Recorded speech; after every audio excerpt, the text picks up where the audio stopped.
Thank you for joining us here on Access Asia. I'm Delano D'Souza. On the show this week, we're focusing on the escalating tensions between India and Pakistan. New Delhi responded to an April attack on 26 Indian civilians in Kashmir by targeting what it says was terrorist infrastructure in Pakistan-administered Kashmir and inside Pakistan. India made clear no military installations were hit, but then came Pakistan's response. New Delhi accused Islamabad of attempting to engage Indian military sites at multiple locations. India reportedly thwarted those attempts, and the tit-for-tat continues. Pakistan, meanwhile, continues to reiterate its right to respond and is blaming New Delhi for bringing the nuclear-armed neighbors closer to war. We can now bring in Christopher Clary, Associate Professor of Political Science at the University at Albany. Thank you so much for joining us on the program.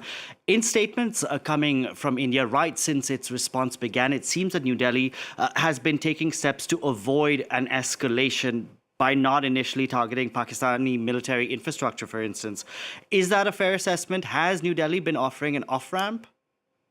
When you take military strikes against a neighboring state, when you do so in some of the core territorial heartlands of that state, there's going to be an inherently escalatory nature to that decision.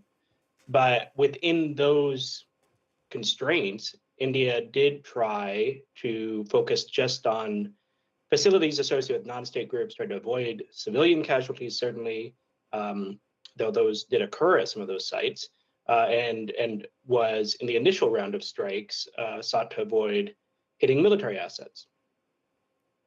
Do you think there can be a diplomatic effort to calm the situation right now, maybe from the Saudis or the Iranians? Because the United States, while Donald Trump says he loves both sides, saying it's essentially their problem. You know, lots of outside actors are trying to help. It's not clear to me the problem is a lack of conduits or trusted interlocutors. There is a big political problem here that's tough for outsiders to intrude in. The president and the vice president in the U.S. have indicated their desire not to involve themselves in this fight. They have put Secretary Rubio, who is also acting national security advisor, on the phone repeatedly. But the U.S. is still only a few months out of a transition, and the national security team in the White House and the State Department is depleted. The U.S. doesn't have ambassadors in Islamabad or New Delhi. So the U.S. does have limits, as you indicated. Moscow, Beijing, they've all encouraged restraint. And then, as you suggested, senior officials from Iran and Saudi Arabia are in the region. So people are encouraging restraint. I imagine that encouragement is having some effect on the margin. The big question that Pakistan has to face is whether it needs to respond militarily at a substantial level beyond just these apparent drone counterstrikes that Pakistan has launched, whether it needs to do something bigger than that in order to prevent India from being able to trample on Pakistani sovereignty as they see it. Because this week's fatal strikes between India and Pakistan, represent the most significant exchange of fire we've seen in the past few decades over in Kashmir. We have a report now on the military might and what's at stake between the two sides. Take a look. On paper, the two countries could be compared to David and Goliath. India, a global defence giant with its 1.5 million-man army, dwarfs neighbouring Pakistan with just 660,000 active troops, spending only a tenth of India's $74 billion defence budget. As tensions rise between the two countries, fueling fears of an outright war, Delhi and Islamabad's manpower, hardware and military strategy have come under scrutiny. Although Pakistan has a significantly smaller defense budget, one of its huge assets is the fact that its main weapon supplier is China, and China delivers. So we've seen modernization of the Pakistani Air Force in terms of jointly produced and developed fighter jets. China provided 81% of Pakistan's arms imports over the last 4 years, according to the Stockholm International Peace Research Institute. And Islamabad has been working with Chinese companies to expand the range of its missiles. Officially, Pakistan's policy is only to respond to clear provocations from India. Meanwhile, India is more self-reliant, with its own intercontinental ballistic missiles, but it has failed to update some of its military technology, with an outdated submarine fleet and limited capacity in the air. They're still using legacy tanks acquired from Russia. There have been multiple attempts to buy hundreds and hundreds of new fighter aircraft, and those tenders have never come through. They haven't managed to buy the medium range fighter aircraft that they've looked for. Only a small number of Rafales were ultimately purchased from the French. Yet the largest concern remains the two countries' nuclear arsenals. India conducted its first nuclear test in 1974 and Pakistan in 1998.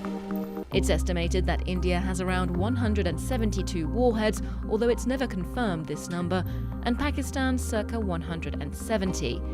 Even a small nuclear exchange between the two countries could kill 20 million people, a scenario that many key stakeholders are now trying to avoid at all costs. Christopher Clary, let me bring you in once again, because over the past decade or so, we've seen alliances which India and Pakistan have slowly started to shift. India has inched closer to the West, to France, for instance, the United States, even Israel and Saudi Arabia, while remaining close to Russia and Iran. Pakistan, however, has grown closer to China, yet Islamabad still continues to have clout on the world stage. Why is that? There's only 9 nuclear weapon states. Pakistan is, at a important geopolitical area. It has used that location and the access that Pakistan provides into Central Asia and Afghanistan to help extract aid and technology from Western partners. Pakistan, because of the challenge of Islamic radicalism emitting from Pakistani soil, is also an important counterterrorism partner for many Western countries, many of whom have large Pakistani diaspora groups internally that they want to look at and make sure that there aren't radicals within their midst. So, for a lot of countries, the relationship with India is about managing a positive future. And for a lot of countries, the relationship with Pakistan is about avoiding a negative, dangerous present. It's interesting that you said that, because recently we had Pakistan's defense minister who essentially said that the country has been doing the West's dirty work and essentially did not deny that it does provide safe haven to terrorists. So given that, how is it possible that it still has these warm relations, one can argue, with the West? It has been difficult for Western states to rupture the relationship despite their concerns about Pakistani behavior. Pakistan has nearly 200 nuclear warheads, as your report indicated. It's very important for outside powers that Pakistan remains stable. Pakistan is a troublesome state, but Pakistan, for the West at least, is not as troublesome as, say, North Korea. So the concern is that a complete rupture of the relationship between the US and the UK and Pakistan, and to some extent France and Pakistan, that a complete rupture is going to push Pakistan from this weird frenemy status that it has sometimes played a role into something worse than a frenemy, an actual enemy. So, the only thing worse than a Pakistan that is sometimes playing a double game is a Pakistan only playing a game against you. Interesting point there, because I want to talk about economic clout for a second, because India has been viewed as an economic superpower in the past few years. Its economy is around 10 times the size of Pakistan's. However, that wasn't always the case. It used to be around 4 to 5 times larger, maybe a couple of 20 years ago or so. What did Pakistan not do right, in your opinion? Beginning in the late 1980s into the early 1990s, India began liberalizing its economy and really took off. There's lots of reasons for that success, not the least of which is incredible human capital that India nurtured by creating world-class tertiary education institutions. Pakistan has struggled, and some people say that Pakistan has a bit of a geopolitical curse, that Pakistan has been able to extract aid in order to help with the wars of the West, and by which I mean largely the wars of the United States, first with the anti-Soviet jihad, the anti-Soviet war in Afghanistan in the 1980s. The relations were attenuated in the 1990s when Pakistan faced many sanctions. But then after 9/11, Pakistan again found an important role to play. And being able to extract aid from outsiders, first the US, and then in the Xi Jinping era with China under the Belt and Road Initiative, Pakistan hasn't had to make difficult economic reform choices at home. Its elites avoid paying taxes. The economy is in a mess. It's a bit of a rentier state.